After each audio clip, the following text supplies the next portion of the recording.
Welcome back to Movies on the Focus, the podcast where we dissect cinematic masterpieces.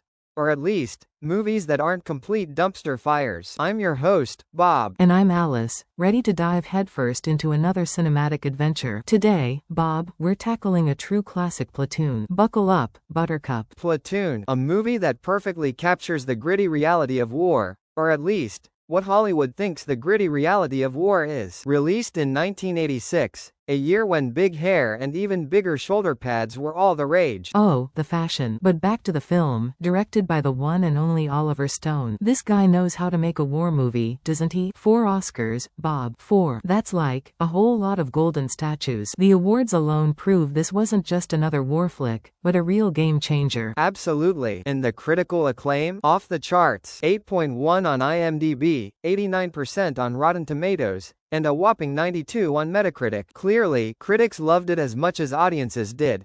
Probably even more than audiences with those big hairdos. It's rated R, naturally. You wouldn't expect a war movie about the Vietnam War to be a family-friendly romp, would you? Although, I bet there were some very intense family discussions after watching this one. Let's be honest, the content is pretty heavy. Heavy is an understatement. Charlie Sheen, Tom Berenger, and Willem Dafoe.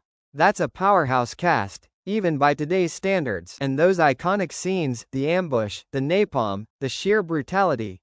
It's really unforgettable stuff. Although, maybe not something I'd want to watch before bedtime. Definitely not bedtime viewing. The movie's runtime is 120 minutes, which feels much longer given the intensity. But you're completely right about the iconic scenes. The scene where Charlie Sheen's character is caught between the two sergeants, Barnes and Grodin, perfectly embodies the moral ambiguity of war. And the ending? The ending just leaves you completely speechless. I mean, so many questions come to mind. Was this the right path? Does peace prevail? Did the main character have a change of heart after all he went through? It really makes you think about the cost of war and the effects on the soldiers who experience it. Exactly. It's not just a war movie. It's a character study, a moral exploration, and a powerful anti-war statement all rolled into one. Platoon is a must-see, even if you usually avoid war films like the plague. That's all the time we have for today, folks. Join us next time for another cinematic journey. Until then, keep watching those movies.